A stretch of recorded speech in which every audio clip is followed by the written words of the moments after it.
अस्सलाम वालेकुम जी, आपका होस्ट सैयद अहमद आपकी खिदमत हज़र। हमारा यूट्यूब और फेसबुक चैनल ये है पाकिस्तान देखते हैं। लाखों करोड़ों दुरूद सलाम हज़रत मोहम्मद मुस्तफ़ा सल्लल्लाहु अलैहि वसल्लम और आले मोहम्मद पर। खबरें तो काफ़ी हैं। पाकिस्तान तरीके से आपको चेयरमैन नैब सिलेक्ट करने का मौका मिलने जा रहा है। उसके मतलब बताऊंगा मरियम नवाज साहबा जो लंदन के अंदर और लंदन से जब पाकिस्तान एयरपोर्ट पे आई तो प्रॉपर तरीके से एक बयानिया बनाया गया कि जी हमने हर सूरत जनरल बाजवा साहब के मुतालिक और 5 टोले के अंदर उनको डिस्कस करना है, मगर जनरल बाजवा साहब को बड़े पुरअसरार तरीके के साथ हटा दिया गया। सरगोदा जलसे के अंदर आप देख लें कोई ऐसा मामला नहीं हुआ, तो ये एक मायनी खेज है।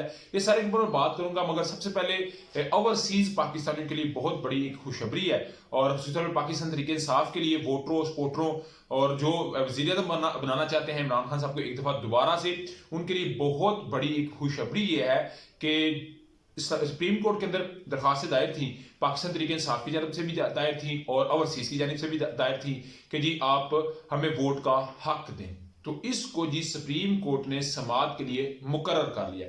अभी मजे की बात यह है कि आपको जान के खुशी ये होगी कि सुप्रीम कोर्ट के 3 जस्टिस, जिसमें से 2 इस वक्त मुस्लिम लीग नून के रडार पे हैं। जस्टिस इजाजुल हसन साहब इसके सरबराही करेंगे। इनके नीचे 2 जज दिए गए हैं, जस्टिस मुनीब अख्तर साहब और जस्टिस सईद मुजाहिर अली अकबर नकवी साहब। ये तीनों ओवरसीज को उनके वोट के हक के लिए फैसला देंगे, सुनेंगे, दोनों को सुनेंगे, हुकूमत को भी सुनेंगे, पीटीआई को भी सुनेंगे और उन ओवरसीज की दरखास्त को भी सुनेंगे। मगर मैं आपको बताऊं इस वक्त इनकी जो है ना जी वो सुबकी कालम है। इस वक्त इनके लिए बड़ी परेशानी का आलम है कि हम बातें कुछ कर रहे हैं। जब से हमने ये एक कैंपेन लॉन्च की है विशेष किस्म की, तो हमारे लिए जो है वो रास्ता तंग करना शुरू कर दिया और उन 3 जजों को रख लिया जो इस वक्त मुस्लिम लीग नवाज को किसी सूरत हजम नहीं हो रहे। और जजेस ने भी कह दिया कि आए जी, मरियम नवाज साहब को कहा है मुस्लिम नवाज को, उन्होंने कहा जी आए, सबूत के साथ आए, एविडेंस के साथ आए। अगर आप समझते हैं कि हमने मिलाइन है या हम आपके अपोजिट तो लाजमी आके हमें बताएं और सुप्रीम कोर्ट के ऑनरेबल चीफ जस्टिस साहब को आके बताएं, मगर इनके पास कुछ नहीं है। अभी इनका ये भी बयानिया बदलना शुरू हो जाएगा। मगर ओवरसीज इस वक्त जानते हैं कि वो इमरान खान की मोहब्बत में तो शायद ना, इनकी नफरत में बड़े वो आगे निकल चुके हैं, क्योंकि वो कहते हैं जी हमें वजीर आज़म बनाने का हक इन्होंने छीन लिया, हमें पार्लियामेंटेरियन छीनने का हक हमें छीन लिया, हमसे पैसा लेते हैं मगर हमें वोट का हक नहीं देते, फैसला साजी का हक नहीं देते। ऐसा नहीं होगा। तो ये बड़ी एक पेशरफ थी। मैंने कहा चलिए ये भी आपके गोश गुजार कर दी जाए। उसके अलावा जी मरियम नवाज साहब एकदम से पुरअसरार तरीके से,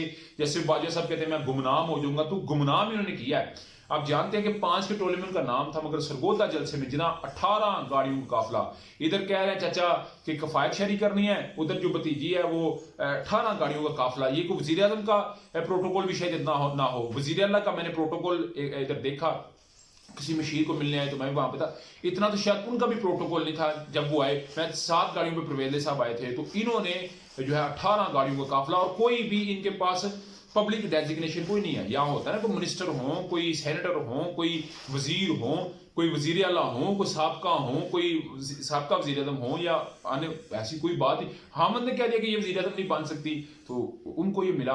उन्होंने जी सरगोदा जलसे के अंदर बाजवा साहब को निकाल दिया, क्योंकि उसकी बड़ी वजह है ताब इकबाल साहब ने कहा था कि जैसे ही बाजवा साहब की और इमरान खान साहब की मुलाकात हुई थी, बाजवा साहब कहते थे मैं इनकी ऑडियोस लीक करता था, और इसका जनरल फैज मीर को भी पता नहीं था। तो मेरा ये मानना है कि उन दिनों के अंदर मरियम नवाज साहबा की मुलाकातें होती रही हैं। किन के साथ?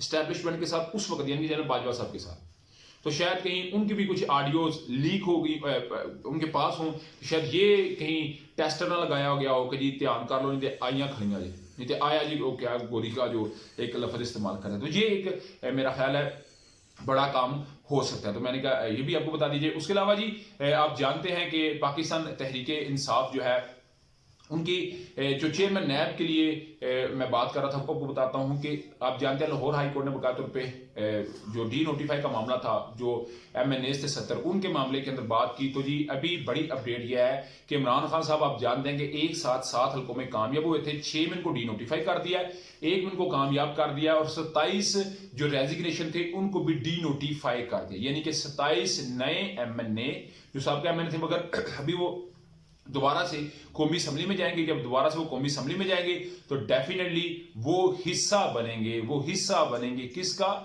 असम्बली के कायदे हिज़्ब इख्तिलाफ को चूज करने का। तो फिर अगर कायदे हिज़्ब इख्तिलाफ पाकिस्तान तहरीक इंसाफ का आ गया, तो फिर चेयरमैन नैब भी इनकी मर्जी से आएगा। مشاورت سے آئے گا, نگران وزیر اعظم بھی ان کی مرضی سے آئے گا, تو سسٹم جو ہے وہ بڑا زبردست ہونے جا رہا تھا. میں نے کہا یہ ایک بڑی اپڈیٹ تھی جو آپ تک میں نے شیئر کرنی تھی. تو جی ابھی تک یہ ولاگ تھا, ابھی تک کی اپڈیٹ تھی, اس متعلق آپ کی کوئی بھی رہا ہو لازمی کمنٹ سے شیئر کیجیے. ولاگ کی ویڈیو پسند ہے تو پھر چینل کو لائک سبسکرائب اپنے دوستوں سے شیئر کر لیجیے. نیکسٹ تک کے لیے ہوسٹ کو اجازت دیجیے. اللہ تعالیٰ کا حافظ. السلام.